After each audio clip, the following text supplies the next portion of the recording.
కుషైగూడలో దారుణమైన ఘటన చోటు చేసుకుంది. అనుమానం ఒక పెనుభూతం అయింది. నిండు చోళాలు ఆమె కడుపులో ఉన్న బిడ్డను అతి దారుణంగా హత్య చేసిన సొంత భర్త. ప్రస్తుతం ఏదైతే ఘటన జరిగిందో అక్కడనే ఉన్నాము. భార్యని అతి దారుణంగా హత్య చేయడం జరిగింది. అనుమానం వల్ల అతను అతి దారుణంగా హత్య చేశాడు మహిళని. ఒకవైపు చూసుకుంటే హైదరాబాద్ లో ఈ ఘటన చోటు చేసుకుంది. కుషాయిగూడలో మొదట తను చనిపోయిన తర్వాత అనుమానాస్పదంగా అనుకొని పోలీసులు కేసు నమోదు చేసుకొని దర్యాప్తు చేశారు. కానీ చివరికి తెలిసింది అది హత్య అని. ఒకవైపు చూసుకుంటే అనుమానం వల్ల సొంత భార్యని అతి దారుణంగా నిండు గర్భిణి ప్రెగ్నెంట్ అని చూడకుండా కూడా అతి దారుణంగా హత్య చేయడం జరిగింది. ప్రస్తుతం ఆ ఇంటి దగ్గరనే ఉన్నాము. సత్యనారాయణ అలియాస్ సచిన్, అతను ఇన్స్టాగ్రామ్లో స్నేహకి అతనికి సుమారుగా 3-4 సంవత్సరాల నుంచి వాళ్ళిద్దరికి లవ్ ఉండే. ఆ తర్వాత 2022లో పెళ్లి చేసుకున్నారు. సచిన్ ఒక డెలివరీ బాయ్ అని తెలుస్తుంది.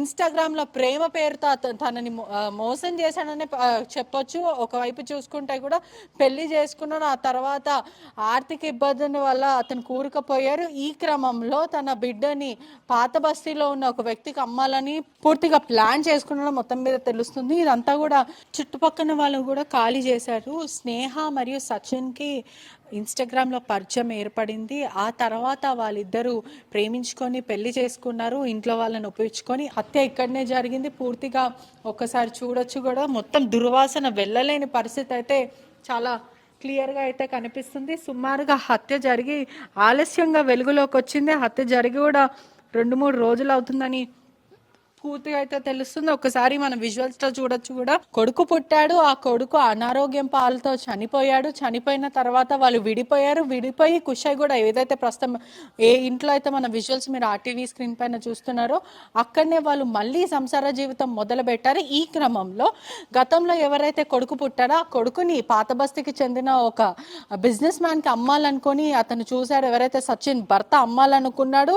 భార్య కుషాయిగూడ పోలీస్ స్టేషన్ కి వెళ్ళి నా భర్త నా సొంత బిడ్డని అమ్మాలనుకుంటున్నాడు, ₹1,00,000 కోసము ఇతని మీద చర్యలు తీసుకోండి అంటూ కంప్లైంట్ ఇవ్వడం జరిగింది. ఆ తర్వాత పోలీసులు మందలించి సరిగ్గా ఉండండి, సరిగ్గా జీవించండి, సరిగ్గా సంసారం చేసుకోండి అని అంటూ పంపించేయడం జరిగింది. ఇప్పుడు ఆ తర్వాత తను గర్భం దాచింది. నిండు గర్భిణి, సుమారుగా 7 నెలల గర్భిణి స్త్రీ అని పూర్తిగా తెలుస్తుంది. ఆ సమయంలో గర్భం ఎందుకు దాచావు అంటూ ప్రశ్నించి నాకే పుట్టాడా అంటూ చిత్రహింసలకు గురి చేసి పలుమారు పొట్ట మీద దుంకుతూ కాల్తో తంతూ వేధింపులకి గురి చేసి అతి దారుణంగా హత్య చేశారు.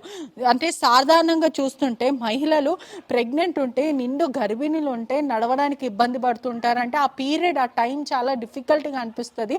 అలాంటిది పొట్ట మీద కూర్చొని దుంకుతూ పలుమారు హింసిస్తూ మెత్తతో మొహంని మొత్తం కుదిపేసి అంటే మెత్తతో నొక్కి మరీ అతి దారుణంగా చంపారంటే ఎంత కిరాతకుడు అంటే ఊహించలేదు.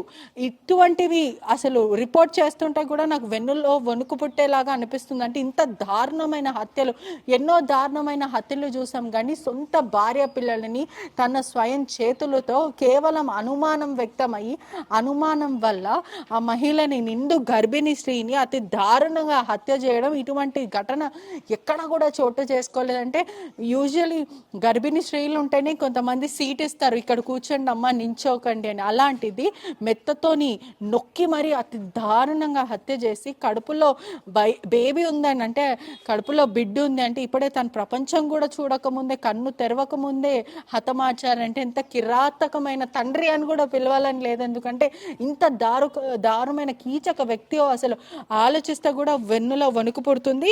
ఇక్కడ సుమారుగా హత్య జరిగి కూడా 2 రోజులు అయిన తర్వాత దుర్వాసన రావడంతో స్థానికులందరూ పోలీస్కి కంప్లైంట్ ఇచ్చారు. ఇక్కడ ఉన్న లేన్లో ఎవరైతే ఇక్కడ ఉన్న వాళ్ళందరూ కూడా ప్రస్తుతం లాక్స్ వేసుకొని వెళ్ళిపోయారు. భయప్రాంతులకు గురయ్యి ఇక్కడ నుంచి ఊర్లోకి వెళ్ళిపోయిన పరిస్థితి అయితే కనిపిస్తుంది. ఒకసారి మనము లాక్లో చూడొచ్చు. అంటే భయప్రాంతులకు గురై హత్య చేశారు కాబట్టి భయం వేస్తుంది అంటూ ఇక్కడ ఉన్న వాళ్ళందరూ కూడా వెళ్ళిపోయారు.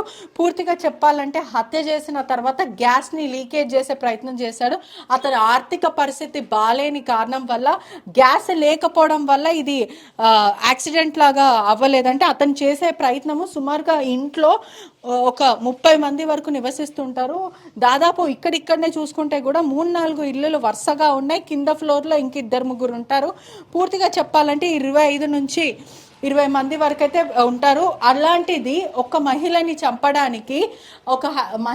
చంపడానికి ఇంతమందిని హత్య చేసే ప్రయత్నం చేశాడు. అంటే తనని హత్య చేసి కప్పుబుచ్చి ఆ తర్వాత ఇక్కడ గ్యాస్ లీకేజ్ చేస్తే, ఒకవేళ గ్యాస్ నిజంగా లీక్ అయి ఉంటే ఎంతమంది చనిపోతుండే. ఒక్కసారి భారీగా బ్లాస్ట్. ఎందుకంటే చుట్టుపక్కల ఇళ్ళు కూడా ఆనుకొని అటు సైడ్ బిల్డింగ్స్ చూస్తుంటే కూడా ఆనుకొని ఉన్నాయి. అటువంటిది ఎంత పెద్ద ఇన్సిడెంట్కి ప్రయత్నించాడో చూడాలి. ఆ తర్వాత చంపిన తర్వాత వెంటనే పారిపోయే ప్రయత్నం చేశాడు. కాచిగూడలో ఒక ఇంట్లో తల దాచుకున్నారు. వెంటనే పోలీసులు ముందు అనుమానాస్పద మృతి అనుకొని దర్యాప్తు చేశారు. ఆ తర్వాత దర్యాప్తు చేసిన తర్వాత ఎందుకో అనుమానం వచ్చి పూర్తిగా క్లూస్ టీమ్ ఆధారంగా కూడా ఇది మర్డర్ అని నిర్ధారించిన తర్వాత భర్త కోసం గాలింపు చర్యలు చేశారు. ఆ తర్వాత ఎట్టకేలా భర్తను పట్టుకున్నారు, క్రాస్ క్వశ్చన్ చేశారు, నిలదీశారు. గుచ్చి ప్రశ్నలు అడిగిన తర్వాత అవును నేనే చంపాను, గర్భం దాచింది, నాకే పుట్టాడా అంటూ అనుమానం వ్యక్తం చేస్తూ, అంటే కీచక భర్త, ఎంత దారుణమైన భర్త అంటే అనుమానం వ్యక్తం చేస్తూ, ఆ తర్వాత ఆ బిడ్డని నేను అమ్మాలనుకున్నాను, ఆ బిడ్డని నాకు ఇవ్వట్లేదు, గతంలో పుట్టినప్పుడు కూడా నేను ఇవ్వమంటే ఇవ్వలేదు, ₹1,00,000 కోసం నేను అమ్మాలనుకున్నాను, ఆర్థిక పరిస్థితి బాగాలేదంటూ కీచక మాటలు మాట్లాడుతూ దుర్బుద్ధితో మాట్లాడిన వ్యక్తిని పోలీసులు కేసు నమోదు చేసుకొని అతని రిమాండ్కి కూడా తరలించారు. ఒకవైపు ఇటువంటి సిచ్యువేషన్ ఎవరికి కూడా జరగొద్దు. ఎందుకంటే నిండు గర్భిణి, నిండు చోళని అతి దారుణంగా హత్య చేసి గర్భంలో ఉన్న బిడ్డ కూడా చనిపోయిందంటే తను పడుకున్న సమయంలో మెత్తతో నొక్కి, అంటే శ్వాస ఆడకుండా మెత్తతో నొక్కి, ఆ తర్వాత తను పొట్ట మీద పలుమారుసారు కాళ్ళతో తన్ని దుంకి చిత్ర హింసలకు గురి చేసిన ఎంత కీచక వ్యక్తి అంటే చెప్తుంటే కూడా వెన్నులో వణుకు పుడుతుంది. అని అంటే ఇంత దారుణమైన ఘటన ఎవరికి జరగొద్దు. ఎందుకంటే ఎన్నో హత్యలు చూస్తున్నాం ఇటీవల కాలంలో, కానీ నిండు గర్భిలను చంపడం అనేది ప్రస్తుతం కలకలంగా మారింది. చాలా బాధాకరమైన విషయం అనే చెప్పొచ్చు. స్థానికంగా ఉన్న వాళ్ళు కూడా మాట్లాడడానికి ఎందుకంటే నిరాకరిస్తున్నారు. ఇక్కడ చుట్టుపక్కల ఉన్న వాళ్ళు కూడా ఖాళీ చేసి వెళ్ళిన పరిస్థితి అయితే కనిపిస్తుంది. ఎందుకంటే పూర్తిగా చెప్పాలంటే కూడా భయప్రాంతులకు గురి అయిన పరిస్థితి కనిపిస్తుంది. ఒక్కసారి మాట్లాడే ప్రయత్నం చేద్దాము. ఎప్పుడు చూస్తారు, ఏం జరిగింది? ఈరోజు సాటర్డే మార్నింగ్ చూసామండి మేము. అయితే పండుగ ఫెస్టివల్లో ఉండిపోయారు అందరూ. ముందు రోజు షాప్లో డబ్బులు ఇచ్చేది ఉంది అంటే సరే అని వెళ్ళి అడుగుదామనేసి వెళ్ళాము. వెళ్ళేసరికి పాప పడుకొని ఉంది, ఇంకా డోర్ తీయట్లేదు. సరే గట్టిగా లాగేసరికి డోర్ ఓపెన్ అయింది. ఆమె ఆ పరిస్థితిలో ఉండిపోయింది. ఇంకా మేమే చూసాం. చూసేసరికి భయం వేసింది. ఇంకా వెనక్కి వచ్చేసి మా వారు రక్తం అడుగులో ఏమైనా పడుందా లేకపోతే అన్కాన్షియస్ భయపడ్డారు? భయం వేసింది నాకు, కొంచెం కనిపించింది. భయం వేసేసరికి నేను వెనక్కి వచ్చేసిన. ఇంకా నాకు ఇంకేం తెలియదు, ఇంకా నేను మళ్ళీ చూడలేదు. అంటే ఎప్పుడు ఇంట్లోకి ఎప్పుడు వచ్చారంటే ఎన్ని ఏళ్ళ నుంచి ఉంటున్నారు ఇక్కడ? ఎన్ని సంవత్సరం 1 month అవుతుంది అంతే. 1 month 1 week 10 days అంటే కొత్తగా వచ్చారు. ఆమె ప్రెగ్నెంట్ కదా, బెడ్ రెస్ట్ అని చెప్పారంట డాక్టర్లు. ఇంకా ఆమె ఎక్కువ బయటకి రాలేదు, ఎవరికి అంత పరిచయం లేదు కూడా. ఒకసారి 2 సార్లు కిందకి వస్తే అందరూ ఒక్కొక్కసారి చూస్తే అందరూ డ్యూటీలోకి వెళ్ళిపోతారు, ఎవరు ఉండరు ఇంట్లో. మీరు కూడా అంతగా రెస్ట్ తీసుకుంటుంది అనుకుంటా, కానీ లోపలికి వెళ్తే చాలా దుర్వాసన వస్తుంది. అంటే చనిపోయి ఎన్ని రోజులు అవుతుంది అంటే మీకు తెలిసేసరికి? 1 day అవుతుంది అంతే. నైట్ చేసి ఉన్నాడు, నెక్స్ట్ డే మేము చూసుకోలేదు. ఇంకా బెడ్ రెస్ట్ కదా ఫెస్టివల్ లో, నెక్స్ట్ డే చూసాం. అంటే చుట్టుపక్కల ఉన్న వాళ్ళంటే ఇల్లులు కూడా పక్కనే ఉన్నాయి, మరీ ఎంత డిస్టెన్స్ కూడా లేదు, పక్క అక్కడ ఉన్న వాళ్ళు చూడడం కానీ ఏదైనా సౌండ్స్ వినడం కానీ ఏమి రాలేదు. అట్లా ఏమి రాలేదంట. స్మెల్ ఇట్లా వచ్చి ఉంటే వాళ్ళు అంత దగ్గర ఉంది కదా చెప్పేవాళ్ళు మాకు కూడా, వాళ్ళు కూడా చూసేవాళ్ళు. ఆ తర్వాత అతను నిందితుని ఎప్పుడు చూసారు? వాళ్ళ భర్తని హత్య జరిగిన రోజు అంటే మీకు తెలియదు అప్పుడు జరిగిందని, ఆ టైంలో వెళ్ళడం కానీ అట్లా? ఫెస్టివల్ రోజు 2 days చూసాం మేము. ఫెస్టివల్ ముందు రోజు చూసాం. ఎట్లుంటది అంటే ఏదన్నా గాంజా తీసుకోవడం, డ్రగ్గిస్ట్ లాగా ఏం కనిపించలేదండి మాకు. ఇక్కడ ఉన్ని 1 month కదా. మార్నింగ్ డ్యూటీకి వెళ్ళేవాడు, ఈవినింగ్ వచ్చేవాడు అంతే. అతనే వండి పెట్టేవాడంట ఆమె చెప్పేది మాకు. మరి ఇంత అనుమానం వల్లనే అని కూడా తెలుస్తుంది. అంటే ఎంత దారుణమైన ఘటన అంటే ఇది నిండు గర్భిణి. యూజువల్లీ ఇటువంటివి మనం తరచు చూడం కూడా. అంటే క్రూరమైన హత్యలు చూసాం, కానీ నిండు గర్భిణి చంపడం అనేది కొంచెం దారుణమైన విషయము.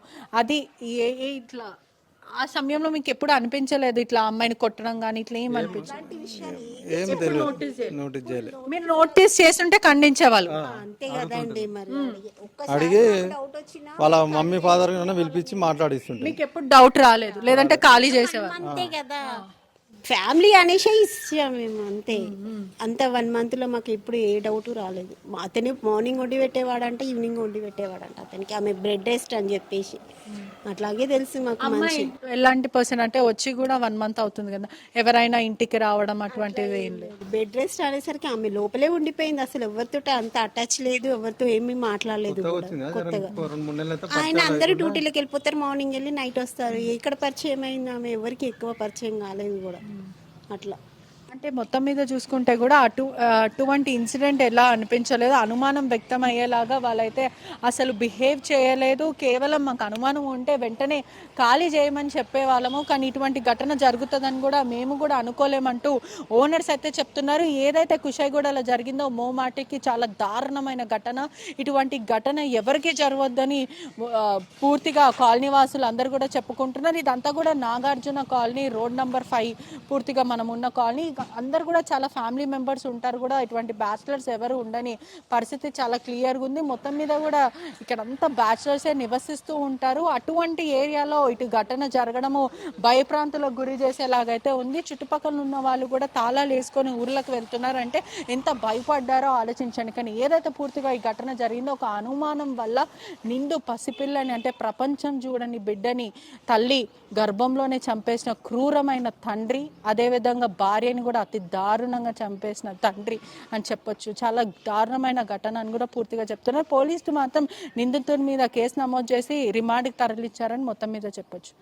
కెమెరామ్యాన్ విజయ్తో పట్రిషా రిపోర్టింగ్ RTV హైదరాబాద్. ప్రపంచంలో ఏ మూల ఏ క్షణం ఏం జరుగుతుందో వేగంగా తెలుసుకోవడానికి తొలి వెలుగు వాట్సాప్ ఛానల్ని ఫాలో చేయండి.